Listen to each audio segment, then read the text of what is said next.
ఆయనను ప్రేమించువారు బలముతో ఉదయించు సూర్యుని వలెనుందురు. కాబట్టి బలముతో ఉదయించు సూర్యుడు ఎవరు అంటే యేసుక్రీస్తు ప్రభువారే. ఎవరా యేసుక్రీస్తు ప్రభువారు అంటే ఆయన బలముతో ఉదయించు సూర్యుడు. ఎక్కడ చూస్తాము యేసుక్రీస్తు ప్రభువారిని? సూర్యునిగా ఎక్కడ చూస్తాం శరత్ బ్రదర్? ఎక్కడ చూస్తాం? లూకా సువార్త 1వ అధ్యాయము 79, 80 వచనాల్లో చూస్తాం. ఏమని చూస్తాం? తీసిన వారు చదవండి. లూకా సువార్త 1వ అధ్యాయము 79, 80 వచనాలు. లేకపోతే 80 వచనం కరెక్ట్ డైరెక్ట్గా చదవండి. కలిసి ఉన్నాయి 65 నుంచి 79 వరకు. 80 సెపరేట్గా చదవండి. ఆ మనోవాత్సల్యమును బట్టి, మహావాత్సల్యమును బట్టి పైనుండి ఆయన మనకు అరుణోదయ దర్శనమును.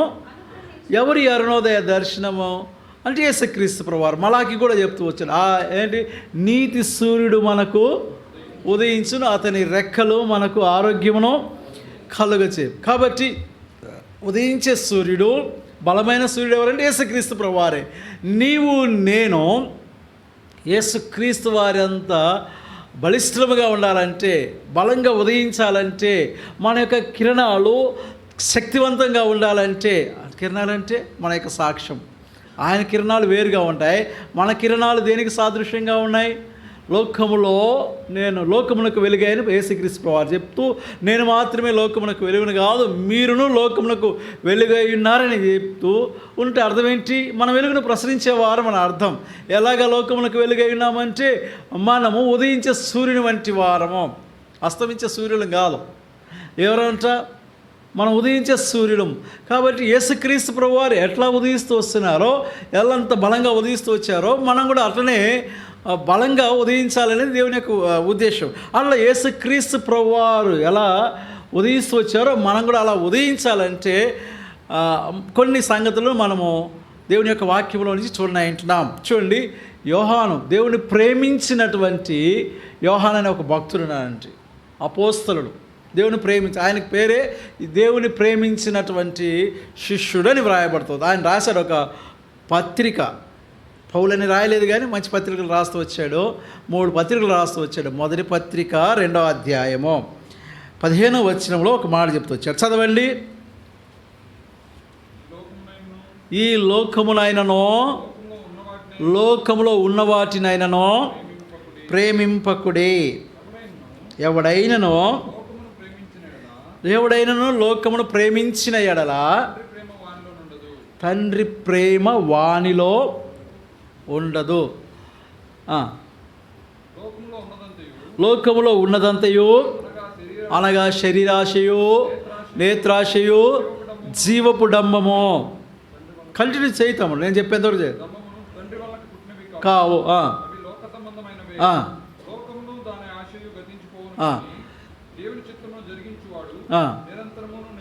ఎవడైనను లోకమును ప్రేమిస్తే, దేవుని యొక్క ప్రేమ వానిలో అంటే అర్థం ఏంటి? అట్టివాడు దేవుని ప్రేమించేవాడు కాదని అర్థం. కాబట్టి అటు దేవుణ్ణి, లోకాన్ని ప్రేమించలేము. ఎవడునో లోకమును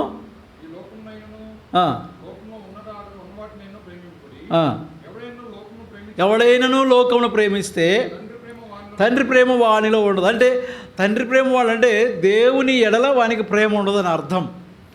కాబట్టి లోకమును ప్రేమించేవాడు దేవుని ప్రేమించలేడు, దేవుని ప్రేమించేవాడు లోకమును ప్రేమించలేడు. అర్థమవుతుందండి? లోకమును ప్రేమించేవాడు దేవుని ప్రేమించలేడు. లోకమును ప్రేమిస్తే నేను దేవుని ప్రేమిస్తున్నానంటే అది అబద్ధం. దేవుని ప్రేమించేవాడు లోకాన్ని ప్రేమించలేడు. బైబిల్లో సమూయేలు గ్రంథంలో, మొదటి సమూయేలు గ్రంథంలో మనము 4వ అధ్యాయంలో కనుక చూస్తే, 4వ అధ్యాయం లేదా 3వ అధ్యాయంలో చూస్తే అక్కడ ప్రవక్త ఒక ఆయన ఉన్నాడు. ఎవరా ప్రవక్త అంటే, సమూయేలుకు ముందు ఎవరో చెప్పండి? సమూయేలుకు ముందు ఏలి దేవుని సేవకుడే, ప్రవక్త, యాజకుడే. కానీ దేవుని ఇంటిలో, దేవుని మందిరంలో ఏం చేస్తున్నాడంటే యాజక పరిచర్య జరిగిస్తూ వస్తున్నాడు కానీ ఆయనకి 2 కుమారులు ఉన్నారు. ఆయనకి ఇద్దరు కుమారులు ఉంటే నేను దేవుని స్నేహించడము, దేవుని లోకమును ప్రేమించడము, దేవుని ప్రేమించడం అనే విషయాలు ఒక వ్యక్తిలోనే 2 కోణాలు కనపడదు. ఏలీని కేవలము ఒక నెగిటివ్ యాంగిల్లోనే చూపిస్తూ వస్తాం, కానీ ఏలీలో 2వ యాంగిల్ కూడా కనపడుతుంది. 2 యాంగిల్ చూపిస్తూ వస్తాను ఏలీని. ఒకటి ఏం చేస్తూ వచ్చాడు, యాజక పరిచర్య చేస్తూ వచ్చినప్పుడు దేవుని ఇంట్లోనికి తీసుకొని రాబడేటువంటి ప్రతి పదార్థమును మొట్టమొదట దేవునికి చెందకుండా ఆయన 2 కుమారులు ఎవరు, ఓఫ్ని, ఫినెహాస్. వారు ఎందుకు చనిపోయారంటే కారణం అదే. దేవునికి చెందవలసినటువంటి మహిమంతా కూడా వారు దొంగిలిస్తూ వచ్చినప్పుడు ఫిజికల్గా కళ్ళు మందగించినవి, కళ్ళు కనపడ్డంలా, ఆత్మీయంగా కూడా కళ్ళు కనపడ్డంలా. ముందు కళ్ళు ఏ మూసుకుపోయినాయంటే స్పిరిచువల్ ఐస్ బ్లైండ్ అయిపోతూ వచ్చినాయి. ఆత్మీయమైనటువంటి, అందుకే అన్నాడు నీ కన్ను చెడినదైతే దాన్ని ఏం చేయమన్నాడు. కన్ను చెడిపోవడం అంటే ఏంటి అర్థం చెప్పండి. కన్ను చెడిపోవడం అంటే అర్థం ఏంటి చెప్పండి. ఇప్పుడు నా ఎదురుగా ఒక ఇదేంటిది ఏమంటుంది, ఫోన్ పెట్టి రికార్డ్ చేస్తున్నారు. లేకపోతే ఒక్కటే కదా, ఎన్ని ఉన్నాయి ఇక్కడ ఎన్ని ఉన్నాయి, ఇక్కడ ఎన్ని మౌతులు ఎన్ని ఉన్నాయి, సత్య చెప్పు. ఏమి 2 ఉన్నాయి. నేను ఇప్పుడు 2 అని చెప్తే కరెక్టేనా? అక్కడ ఎన్ని ఫోన్లు ఉన్నాయి, ఇక్కడ 2 మౌతులు ఉన్నాయి. అక్కడ ఎన్ని ఫోన్లు ఉన్నాయి, 2 ఉన్నాయి. అంటే అర్థం ఏంటి?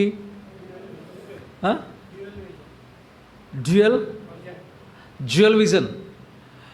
అక్కడేమో క్లాక్ ఉంది, వాల్ క్లాక్ ఉంది. ఎన్ని ఉన్నాయి అక్కడ?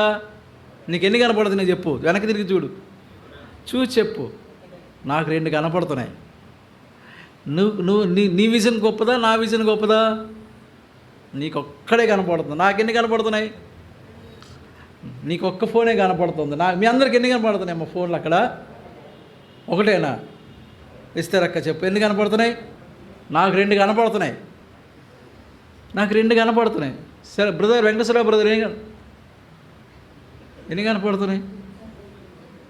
ఆయనకి డౌట్ వచ్చింది, ఒక ఫోన్తో చేస్తున్నామా 2 ఫోన్లతో చేస్తున్నామా అని. అంతేనా? ఒకటేనా? ఎన్ని ఉన్నాయి అక్కడ? నాకు 2 కనపడుతున్నాయి అంటే నువ్వు ఒకటి అంటావు. ఈ సత్యాన్ని ఎన్ని కనపడుతున్నాయి? ఎన్ని ఫోన్లు ఉన్నాయి అక్కడ? ఎన్ని ఫోన్లతో రికార్డ్ చేస్తున్నారు? లేదు 2. ఎన్ని ఉన్నాయి అక్కడ? 2 కాదా ఆనంద్? ఒక్కటి అంటున్నాను నేను. 2 అంటే అర్థం ఏంటి చెప్పండి. 2 అంటే అర్థం ఏంటి శోభా సిస్టరు? 2 అంటే అర్థం సహవాసం కాదమ్మా. అక్కడ 2 కనపడుతున్నాయండి, అది సహవాసం ఎందుకు అవుద్ది?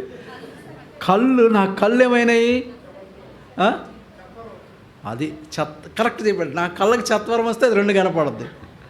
నిజమే, నా కళ్ళు సరి లేకపోతే 2 కనపడతాయి. నా దృష్టి సరి లేకపోతే నా కళ్ళు, నాకు మానసిక ఆత్మీయమైనటువంటి అంధత్వము, ఆత్మీయమైన చత్వారం వస్తుంది. ఇక్కడ ఏలీ పరిస్థితి కూడా అదే. ఏం కనపడుతున్నా అంటే అటు దేవుణ్ణి ప్రేమిస్తూ వస్తున్నాడు, ఇటేమో కుమారులను ప్రేమిస్తూ వస్తున్నాడు. అర్థమవుతుందండి నేను చెప్పిన మాట? 2 కనపడదు, కానీ ఒక్కరే కనపడాలా ఏలీకి. ఎవరు కనపడాలా? దేవుడు కనపడాలి. దేవుడు కనపడకుండా ఎవరు కనపడుతున్నారంట? దేవుడు కనపడుతున్నాడు, తర్వాత కుమారులు కూడా కనపడుతున్నాడు. దేవుని కనపడుతున్నాడు, ఒక్క మాట మాట్లాడలేదు ఎవరిని. అరే అట్లా కాదురా నాయన. ధర్మశాస్త్రము చాలా కఠినమైనది. ధర్మశాస్త్ర ప్రకారం, ఆజ్ఞాతిక్రమమే పాపము. ఆజ్ఞను మీరినందుకే మన పితరులైనటువంటి ఆదామవులు ఇట్లా అయినారు. గమనించు, మీరు ఇట్లా చేయకూడదు. దేవునికి చెందవలసినంత మీరు దొంగిలించకూడదు. దేవుని మహిమను, దేవునికి రావాల్సింది, దేవునికి చెందవలసింది మీరు దొంగిలించకూడదు అని చెప్పడానికి బదులుగా ఏం చేస్తూ వచ్చాడు చెప్పండి. కుమారులు దొంగిలిస్తుంటే నోటికి ఏం చేసుకుంటూ వచ్చాడు?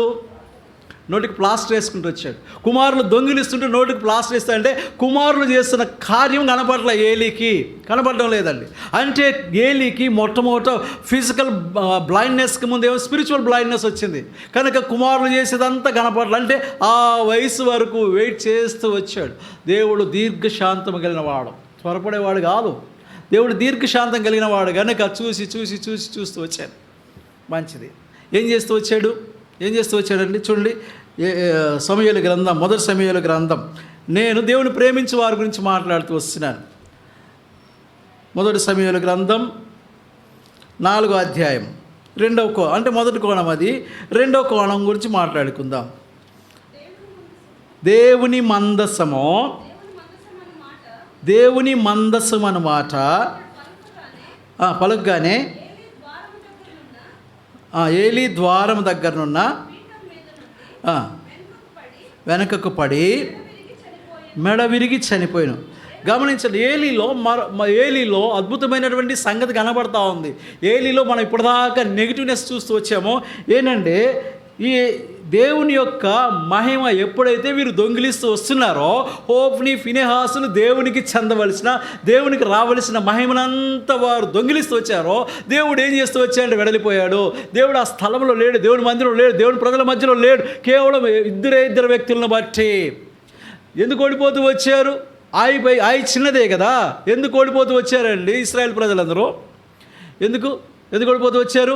ఆకాను తప్పిదాన్ని బట్టి, శపితమైన దానిని తన యొద్ద ఉంచుకున్న దాన్ని బట్టి మన జీవితాల్లో అనేక సందర్భాలు దేవుని మందిరాల్లో, దేవుని సంఘంలో, దేవుని యొక్క ప్రజల మధ్య దేవుని యొక్క మహిమ మనం చూడలేకపోవడానికి కారణం ఏంటంటే, నేనే, నీ వలన నా వలనే.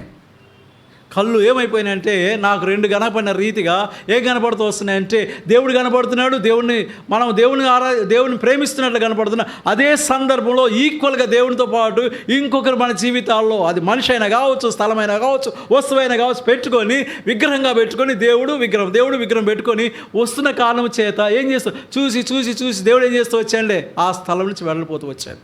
ఎప్పుడు వెళ్ళిపోతూ వచ్చాడో దేవుడి యొక్క మహిమ ఫిజికల్ మందసం మాత్రమే ఆ స్థలంలో ఉంది. దేవుడైతే వెళ్ళిపోతూ వచ్చిన కారణం చేత శత్రువు వచ్చి మందసం తీసుకొని పోయినాడని తీసుకొని పోతూ వచ్చినప్పుడు, ఇప్పుడు ఆయన యొక్క ఏమంటాము, ఆయన యొక్క ప్రవర్తనలో మార్పును చూస్తూ వస్తాం. చూడండి, 4వ అధ్యాయము 12వ వచనం చదవండి. 13 చదివారు కదా, 12వ వచనం. ఆనాడే బెన్యామీనుడు ఒకడు యుద్ధ భూమిలో నుండి పరిగెత్తి వచ్చి చిరిగిన బట్టలతోనూ తల మీద ధూళితోనూ షీలోహులో ప్రవేశించెను. అతడు వచ్చినప్పుడు గమనించని ఒక సమాచారం తీసుకొచ్చాడు. మెసెంజర్ ఒక వర్తమానం తీసుకొచ్చినప్పుడు, ఆ వర్తమానం తీసుకొచ్చినటువంటి సందర్భంలో ఏలీ యొక్క ప్రవర్తన మనం గమనిస్తూ వస్తాం. ఏంటది? ఏలీ మందసము విషయమై గుండె అవిచు త్రోప్రక్కను పీట మీద కూర్చుండి దేని కొరకు ఎదురు చూస్తున్నాడు చెప్పండి? దేని కొరకు? యుద్ధంలో తన 2 కుమారులు ఉన్నారండి. ఏలి యొక్క 2 కుమారులు ఉన్నారు. ఓఫ్ని ఉన్నాడు, ఫీనెహాస్ ఉన్నాడు. కానీ వాళ్ళ గురించి ఆలోచన చేయడంలా, కుమారులు గురించి దేని గురించి గుండెలు వేసిపోతున్నాయి ఏలీకి? మందసం పట్టబడిందని ఆ ఆలోచనతో ఏం చేస్తూ వచ్చినండి, గుండెలు వేసిపోతున్నాయి. ఎవరికి? ఏలీకి. చదవండి తర్వాత 13. అప్పుడు అతడు వచ్చినప్పుడు, అంటే యుద్ధ భూమిలో నుంచి ఒక మెసెంజర్ వచ్చినప్పుడు ఏం చెప్తున్నాడంట? ఆ మనుష్యుడు పట్టణములోనికి వర్తమానము తేగా పట్టణస్థులందరూ కేకలు వేసిరి. ఏలి ఆ కేకలు విని ఈ గల్లంతు ఏమని అడుగగా, గమనించాలి, చాలా వాక్యములు ధ్యానించేటప్పుడు చదివేటప్పుడు కేర్ఫుల్గా ఉండాలి. చదవండి. ఆ మనుషుడు త్వరగా వచ్చి ఏలితో సంగతి తెలియజెప్పెను. ఏలి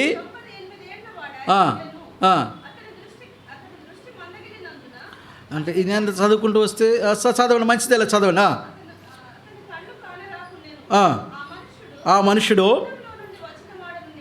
యుద్ధంలో నుండి వచ్చిన వాడని నేనే, నేడు యుద్ధంలో నుండి పరుగెత్తి వచ్చినని ఏలితో అనగా, అతడు, నాయన అక్కడ ఏమి జరిగినని అడిగాను. అందుకతడు, ఇశ్రాయేలీలు ఫిలిస్తీన్ల ముందర నిలవలేక పారిపోయి జనులలో అనేకులు హతులైరి హోఫ్ని ఫీనెహాసును నీ 2 కుమారులు మృతులే. చాలు. ఏం చెప్తున్నాడు? వర్తమానం ఏమిస్తూ వస్తున్నాడు ఏలీకి? జనులందరూ నశించిపోయారు, మృతులయ్యారు. హోఫ్ని ఫీనెహాసులు కూడా మృతులయ్యారంటే చనిపోయాడా ఏలీ? చనిపోయాడా? చదవండి తర్వాత. మరియు గమనించండి, మరియు దేవుని మందసము పట్టబడెను అని చెప్పాను. కాదు చెప్పండి, మొట్టమొదటి ఏం చెప్పాడు? హోఫ్ని ఫీనెహాస్ అని నీ 2 కుమారులు చనిపోయారని ఒక వర్తమానం ఇస్తే, విన్నాడు. తర్వాత ఏం చెప్తున్నాడు? రెండవసారి చెప్పిన వర్తమానం ఏంటి? ఆ వచ్చినవాడు దేవుని మందసము పట్టబడినని చెప్పినప్పుడు దేవుని మందసమని మాట అతడు పలుకగానే ఏలి ద్వారం దగ్గరనున్న పీట మీద నిలబడి వెనుకకు పడి మెడవిరికి చనిపోయాడు. ఎందుకు చనిపోయాడండి ఏలి? ఎందుకు చనిపోయాడు? కరణక్క, ఏలి ఎందుకు చనిపోయాడమ్మా? ఏలి ఎందుకు చనిపోయాడు? కుమారుడు చనిపోయాడనా? మరి ఎందుకు చనిపోయాడు? అస్సలు ఆ మాట పలకక ముందు ఏ మాట? మందస్సము పట్టబడిన మాట రావడానికి ముందే ఎంత అంటే మందసం పట్టబడిన అన్నదానికి మందసము పట్టబడిన మాటకి ఎంత గ్యాప్ ఉంది?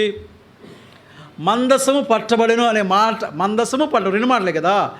మందసం అనే మాటకును పట్టబడిన మాట, మందసం అనే మాట వినగానే మెడవిరికి చనిపోయాడంట. కుమారులు చనిపోయారని చెప్పాడుగా, అప్పుడు ఎందుకు చనిపోలా? కేర్ చేయడంలా దృష్టి దానిపైన లేదు, కుమారులపై లేదు. కుమారులు చచ్చిపోయారని చనిపోయినా కూడా దాన్ని పట్టించుకోవడంలా. ఏం పట్టించుకుంటాడంటే మందసము పట్టబడిందంటే అప్పుడు గుండెలు వేసిపోతున్నాయి, ఉనికిపోతూ వస్తున్నాడు, తట్టుకోలేక చనిపోతూ వచ్చాడు.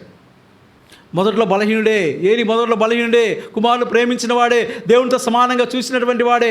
అయితే కడవరి స్థితికి వచ్చేటప్పటికి కుమారులు త్రోసివేస్తూ వచ్చాడు. ప్రేమంతా ఎవరిపైన నిలుపుతూ వచ్చాయంటే దేవుని మందసం పైన. దేవుని మందసం యేసుక్రీస్తు ప్రభువారే, మందసం యేసుక్రీస్తు ప్రభువారే, కరుణాపీఠం యేసుక్రీస్తు ప్రభువారే, అందులో ఉన్నవన్నీ కూడా యేసుక్రీస్తు ప్రభువారే. మందసంలో ఉన్న కరుణాపీఠము, క్షమించాలి, శాస్త్రములు యేసుక్రీస్తు ప్రభువారే, దేవుడి వాక్యమే. మందసము పట్టబడినని వినగానే ఏం చేస్తూ వచ్చాయంటే చిగురించిన అహరోను చేతికర్ర యేసుక్రీస్తు ప్రభువారి యొక్క పునరుద్ధానానికి సాదృశ్యము. మన్నా అది యేసుక్రీస్తు ప్రభువారే. మందసం పట్టబడినని వినగానే ఆ మాట వినడానికి మెడవిరిగి చనిపోతూ వచ్చాయంట. ఉన్నదా నీకు పట్టింపు ఉన్నదా పట్టింపు? దేవుని ఇంటి కొరకాయ, దేవుని కొరకాయ, దేవుని మహిమ కొరకాయ, దేవుని మహిమ దొంగిలించబడుతుంటే నీ ద్వారా ఏం చేస్తూ వస్తున్నావు చెప్పండి? ఏం చేస్తూ వస్తావు? విగ్రహం పెట్టుకుని ఉన్నావు నీ జీవితంలో. ప్రియా సహోదరి సహోదర, సహవాసాల్లో ఇంట్లాగా దేవుని యొక్క మహిమ వెడలిపోవడానికి అన్య సహవాసాల వలె, డినామినేషన్ చర్చెస్ వలె మారడానికి కూడా కారణం ఏంటంటే విగ్రహాలు పెట్టుకుంటున్నావు, దేవునితో సమానంగా చేసుకుంటూ వస్తున్నావు. ఒక వ్యక్తి కావచ్చు, స్థలం కావచ్చు, లేకపోతే ఇంకేదైనా కావచ్చు. దాని వలనే కార్యం జరగట్లేదు దేవుని సంఘాల్లో. సిగ్గుపడాలా, తలదించుకోవాల్సిన పరిస్థితుల్లో తలెత్తుకొని జీవిస్తూ వస్తున్నాం. ధైర్యంగా దేవుని యొక్క బలంలో పాలు పొందుతూ వస్తున్నాం. ఉదయిస్తున్నామా? బలంతో ఉదయిస్తూ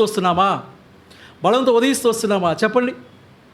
విస్తారమైన వర్తమానాలు కావాలా మనకు సరి చేసుకోవడానికి? ఈ ఒక్క సంగతి సరిపోదా? విస్తారమైన సంగతులు కావాలా ప్రభు సరితో సరి చేసుకోవడానికి? కాబట్టి ఎలా ఉంటుంది దేవుని ప్రేమ? If you love the Lord, love only God, not the world, not the people, not the place, not the things, only God. రెండు కనపడుతుంటే వస్తే నీ జీవితాల్లో రెండు వస్తువులు కనపడుతుంటే నీ దృష్టిలో ఏముందంట? సిరికిని దేవునికిని దాసుడిగా ఉండకూడదు. పరలోకం చేరాలంటే నిత్యత్వం చేయాలని నేర్చుకుంటూ వచ్చాం కదా. Atonement made only at the place of the holy, most holy place, at ark. మందసం దగ్గరనే నీకు అటోన్మెంట్ జరుగుతుంది, not at the outer court. ఆవరణంలో నీకు ప్రాయచిత్తం జరగలేదు. ప్రియా సహోదరి సహోదరా, నువ్వు దేవుని ప్రేమించకపోతే అతి పరిశుద్ధమైన స్థలంలోనికి రాలేవు. నీ క్షమాపణ పొందుతూ వచ్చావు, కానీ పరిశుద్ధ ఆవరణంలో బలిపీఠం దగ్గర క్షమాపణ పొందుతూ వచ్చావు, అంతవరకే. కానీ నీ పాపములకు ప్రాయచిత్తం జరిగేది అతి పరిశుద్ధ స్థలంలో కరుణాపీఠం దగ్గర మాత్రమే. అప్పుడే నీ రక్షణ సంపూర్ణమవుతుంది. ఎంత ప్రయాణం